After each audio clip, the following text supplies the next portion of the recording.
Assalamualaikum warahmatullahi wabarakatuh. Perkenalkan, nama saya Raffi Novel Arsi dengan NPM 2331118 dari Prodi Sistem Informasi kelas SI 23. Di video ini, saya akan membahas tentang resensi buku Egosentris milik Syahid Muhammad yang diterbitkan oleh Gradient Media Tama pada tahun 2018 di bulan Maret dengan jumlah halaman 372. Oke, seperti yang kalian lihat, di cover buku ini ada tulisan, "Aku adalah rahasia yang semakin nyaring di dalam sepi." Kira-kira penasaran gak sih apa isi buku dalam ini? Oke, lalu ada kata-kata lagi. Untuk yang ketakutan dan bersembunyi, untuk yang dibedakan dan diasingkan, tegak dan hiduplah. Aku adalah rahasia yang semakin nyaring di dalam sepi. Mulai deskripsikan buku ini. Oke, perjalanan hidup melalui pemikiran kritis seputar fenomena sosial yang ditampilkan oleh 3 orang sahabat yaitu Fatih, Saka, dan Fana.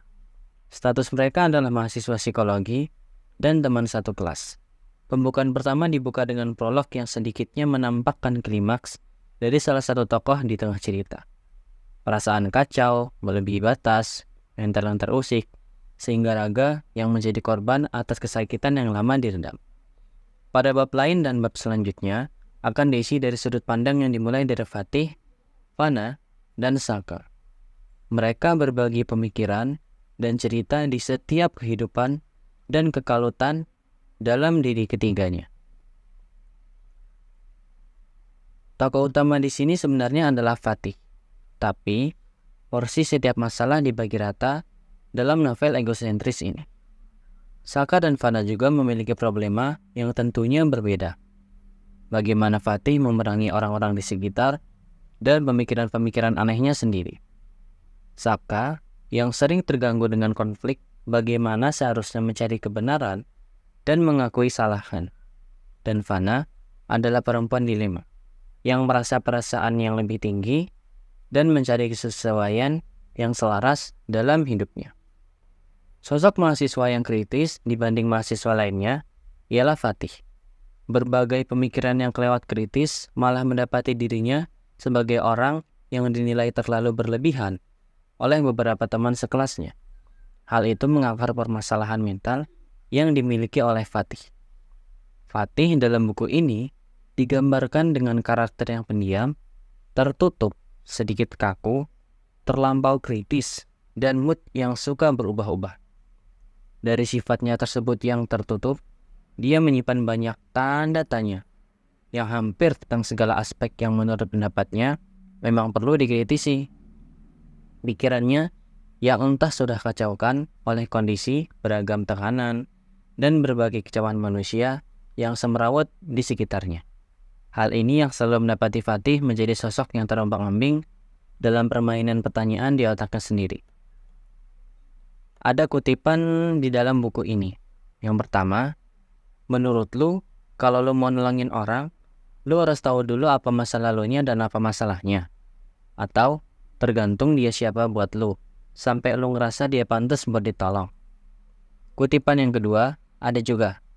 Kenapa ya banyak orang yang terhibur ngeliat komen-komen di berita atau di postingan media sosial yang isinya saling nyalahin atau saling hina?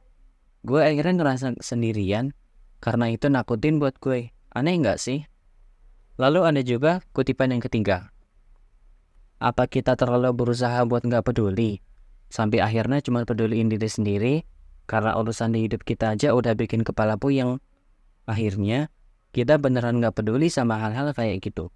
Bahwa perilaku atau omongan apapun buat nyenengin diri sendiri ternyata bisa nyinggung perasaan orang lain. Kira-kira itulah sedikit dari banyaknya pemikiran-pemikiran yang sering menyelimuti jiwa seorang Fatih. Lain halnya dengan Saka, sahabatnya.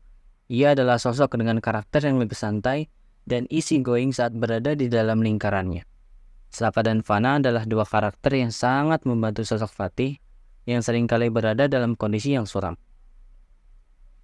Saka yang santai dan Fana yang lembut dan memahami Fatih dari siapapun yang berada di dekatnya. Kesan pertama yang muncul saat menyelesaikan novel ini adalah, ini pemikiran yang sempat saya rasakan. Saat pemikiran kritis saya yang kompleks dan tiba-tiba muncul kericuhan diri yang negatif, novel egosentris karya Kak Said ini menyajikan sekumpulan pemikiran-pemikiran kritis yang dimiliki dan dihadapi oleh tokoh Fatih dan kedua temannya. Gemas, kesal, haru, marah, menangis, dan bahagia. Emosi itu yang mewakili perasaan membaca di saat dan setelah membaca novel egosentris. Novel ini gak seberat yang kalian lihat dengan judulnya kok, egosentris. Permasalahan dari luar yang terlihat sederhana, tapi dampaknya tidak sederhana ke kelihatannya. Mewakili perasaan dan pemikiran dari beberapa orang yang sudah baca cerita Fatih dan dua kawannya. Melalui tokoh Fatih, saya bisa melihat betapa kritisnya dia sebagai seorang mahasiswa. Seiring waktu, karena pemikirannya yang kadang kelewat dalam dan terlampau kritis, bisa membuatnya tertekan dan kadang merasa bersalah. Bukan hanya Fatih yang menarik perhatian, Saka dan Fana merupakan tokoh netral yang membuat saya betah saat membaca egosentris. Keduanya selalu hadir dan memikirkan keadaan sahabatnya, selalu mendengarkan dan mencoba memahami. Konflik yang tertuang memang persoalan sehari-hari yang mudah kita temui di lingkungan sekitar. Misalnya saja kecanduan gadget, berkomentar hal-hal yang gak perlu dikomentari, hanya mementingkan pendapat dan egonya, hanya melihat dari sudut pandang sendiri, tidak objektif, memiliki rasa peduli yang sedikit, dan hal-hal lain yang bisa membuat kalian mungkin pernah merasakan keresahan yang sama yang dialami oleh Fatih. Realitanya, satu kata yang ingin saya lontarkan ketika tokoh Fatih pernah mengatakan, orang-orang kalau ngomong suka pingin bener, tanpa peduli kalimatnya baik atau enggak. Alur cerita yang mengalir dalam setiap kalimat dan kata-kata cukup mendalam, membuat saya dapat merasakan apa yang ditinggalkan oleh karakter-karakter utama yang ada dalam novel ini.